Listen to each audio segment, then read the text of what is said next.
Hello students, कैसे हैं आप सब।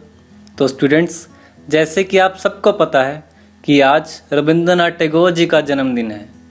तो आज हम उनके बारे में जानते हैं कि उनकी हमारे देश को क्या देन है, और इसमें से कुछ इम्पोर्टेंट बातें भी हैं जो हमें एग्ज़ाम में काम आ सकती हैं। स्टूडेंट्स, रविंद्रनाथ टैगोर जी का जन्म 7 मई 1861 को कलकत्ता में हुआ था और इनको भानु सिंह ठाकुर के नाम से भी जाना जाता था। इस नाम के बारे में आप में से बहुत से लोगों को शायद नहीं पता होगा। जी हाँ, उनका नाम था भानु सिंह ठाकुर, और इनको प्यार से घर पर सब रब्बी कह के भी बुलाते थे। बचपन से ही इनकी रुचि जो थी वो कविता लिखने में बहुत थी। वो हमेशा से कुछ अलग करना चाहते थे, और एक दिन उन्होंने हमारे देश के लिए राष्ट्रगान भी लिखा, जो कि है जन गण मन। तो आइए जानते हैं कि जन गण मन जो हमारा राष्ट्रीय गान है वो कैसे लिखा गया।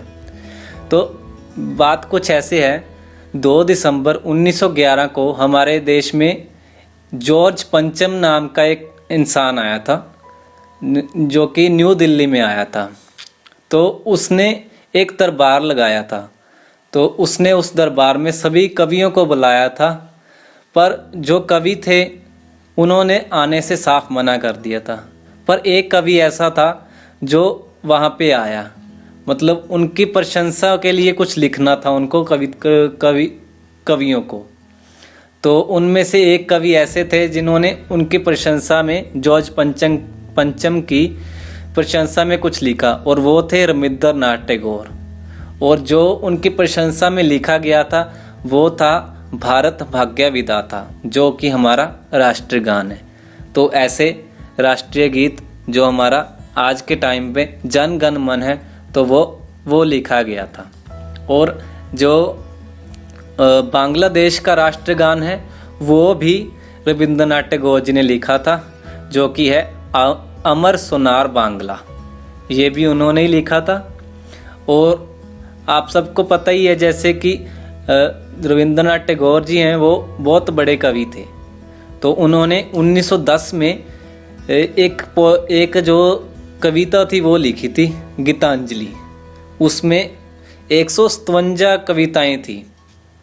तो 1910 में जो गीतांजलि थी वो पब्लिश हुई थी, और जो ओरिजिनल थी वो 1912 में हुई थी बंगाली में, और 1912 में ही उसको इंग्लिश में पब्लिश भी किया गया था। और गीतांजलि में आपको पता, जैसे मैंने पहले ही बताया, 157 पॉइंट थी। All were written in Bengali. सभी जो कविताएं थी वो उनको बंगाली में लिखा गया था। और गीतांजलि शब्द कैसे बना, जैसे गीत का मतलब था सॉन्ग्स, और अंजलि का मतलब था ऑफरिंग। ऐसे गीतांजलि शब्द बना। और गीतांजलि के लिए ही उनको 1913 में लिटरेचर में नोबेल प्राइज़ मिला। देखिए इतनी वो अच्छी कविता थी कि उनको नोबेल प्राइज़ मिला इसके लिए, उसके लिए 1 साल बाद ही देखिए उनको, मतलब 1910 में तो ओरिजिनली पब्लिश हुई थी बंगाली में, और 1912 में जो थी वो उसको इंग्लिश में पब्लिश किया गया था, और 3 साल बाद ही उनको इसमें लिटरेचर में नोबेल प्राइज़ मिला। ये हमारे देश के एक बहुत ही महान इंसान थे। और इन्होंने शांति निकेतन के बारे में आपने सुना होगा। अगर नहीं सुना तो जाके चेक ज़रूर कीजिए, क्योंकि अगर मैं उसके बारे में बताने लगा तो शायद वीडियो बहुत लंबी हो जाएगी। और ऐसे ही इनकी हमारे देश को बहुत देन थी।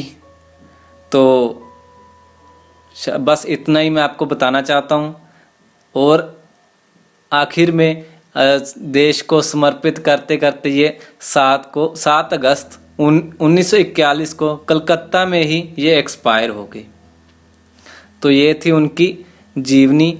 इसमें से कुछ इम्पोर्टेंट बातें भी हैं, जैसे कि उनका जन्म कब हुआ। जैसे उनका जन्म 7 मई 1861 को, ये क्वेश्चन आ सकता है। और एक नया क्वेश्चन ये भी कि उनका पूरा नाम क्या था। उनका पूरा नाम था भानु सिंह ठाकुर। वैसे तो हम रविंद्रनाथ टैगोर जी के नाम से जानते हैं, पर उनका असली नाम जो था वो था भानु सिंह ठाकुर।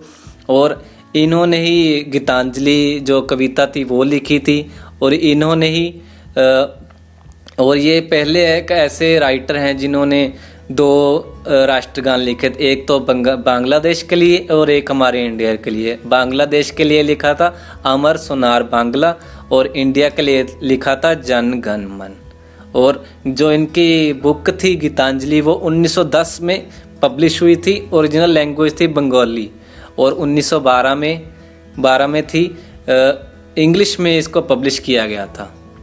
और गीतांजलि का मतलब है गीत मतलब सॉन्ग्स और अंजलि मीन्स ऑफरिंग। और 1913 में, ये बात देखिए बहुत इंपॉर्टेंट है, 1913 में इनको लिटरेचर में नोबेल प्राइज़ मिला था। तो ये कुछ बातें हैं जो हमें एग्ज़ाम में काम आ सकती हैं और इसमें से बहुत से क्वेश्चन पूछे जाते हैं। तो आई होप आपको वीडियो पसंद आई होगी। ये सब आपको बहुत से एग्ज़ाम में आ सकती हैं, तो इसे ध्यान से पढ़िए। और अगर कुछ भी आपको इनके बारे में जानना है तो आप गूगल पे जाइए और चेक कीजिए। तो चलिए, मैं आपको बस यही बताना चाहता था। तो चलिए मिलते हैं हमारी अगली वीडियो के साथ। Thank you.